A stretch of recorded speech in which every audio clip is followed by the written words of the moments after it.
foolproof vinaigrette. Many vinaigrettes don't stay together. The fats and the liquids are not suspended together, which is what an emulsion is. That's why when you buy a dressing from the grocery store, you find that you have to shake it to combine the two again. So we found a foolproof way to make a vinaigrette that is well emulsified, and we're going to do that. We're going to show you how to do that in 4 easy steps.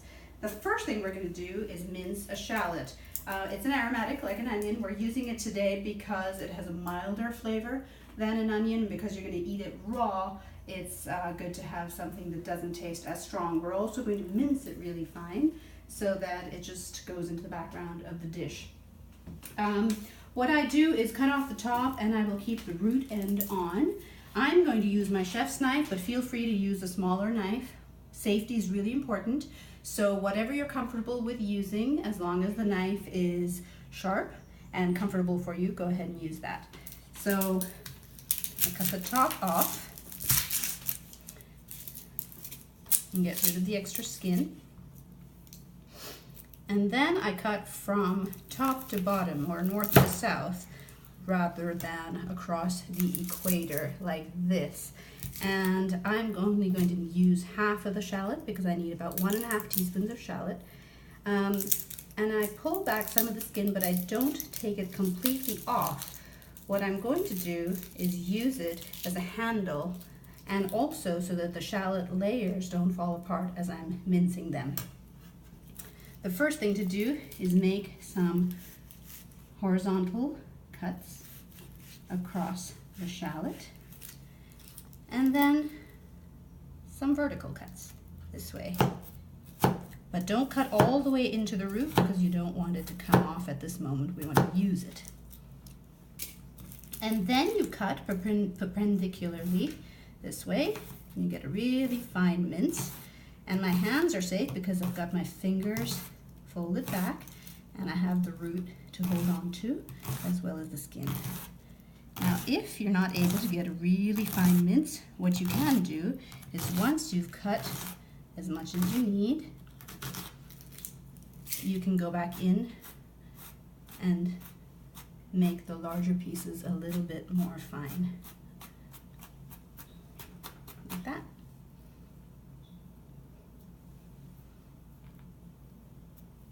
And just go over it one more time.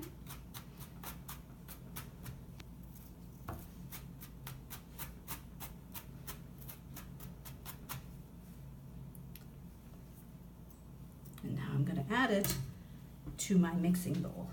So as I said, I need 1.5 teaspoons. This is a 1/2 teaspoon measure.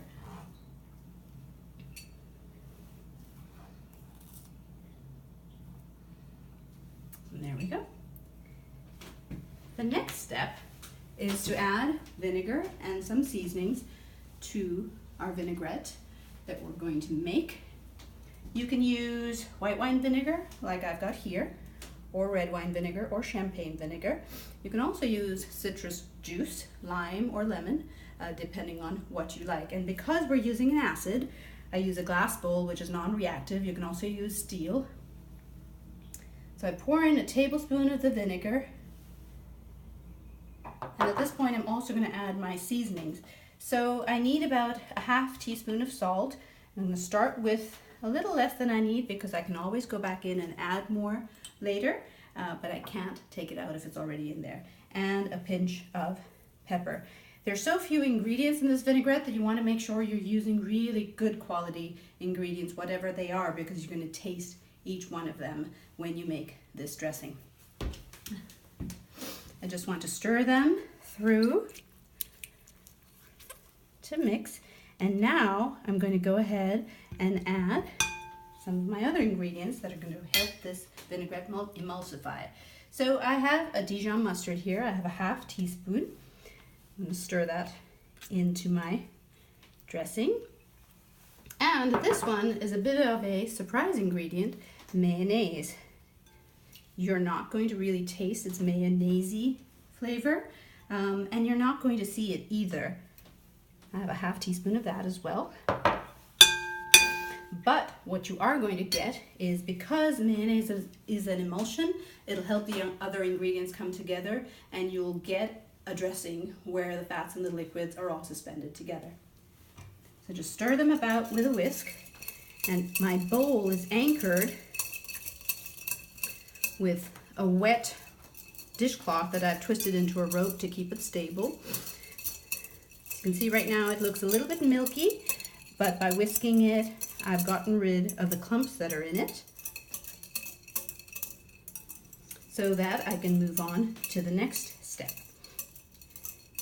It won't look milky when it's finished,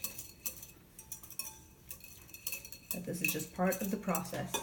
Now what I have here is some really good extra virgin olive oil. This smells beautiful and it'll taste really great in my dressing. I have 3 tablespoons that I've measured out. If you have a measuring cup that has a spout like this one does, it is really good to use that, and that way you are able to have your hands free by having this anchored and having this with the spout.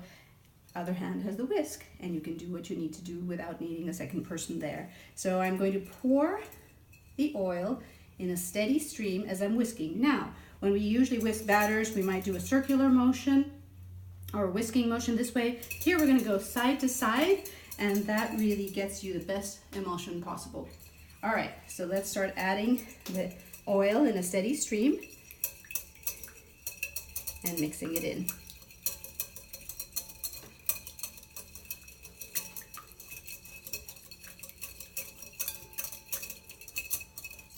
If you see pockets of oil on the surface that haven't been incorporated yet, stop pouring the oil in and make sure that you mix them in well before adding more. And you go through this process till all the olive oil is used up. So you can see the oil on the top. I'm going to wait till that's incorporated before I add any more. And you see how I'm getting an emulsion.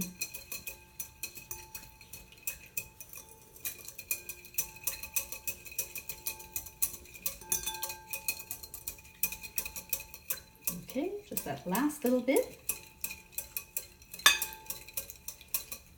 A couple more whisks.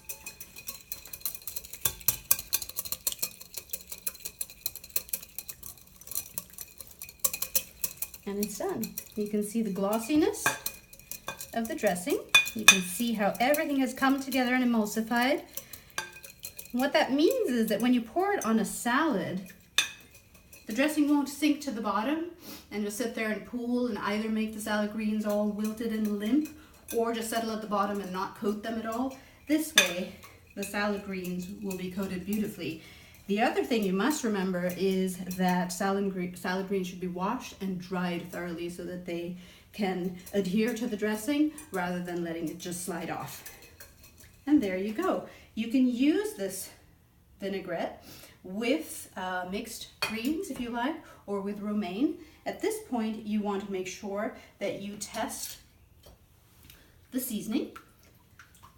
So just give it a stir, and I'm going to test it on a bit of romaine and see if I need to add more salt. I think I need a touch more salt. There we go. And then I'll just whisk it in.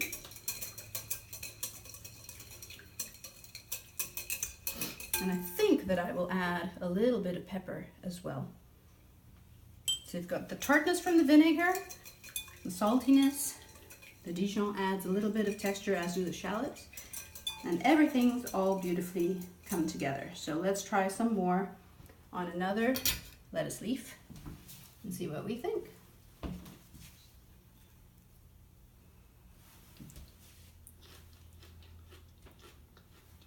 Easy. Thank you.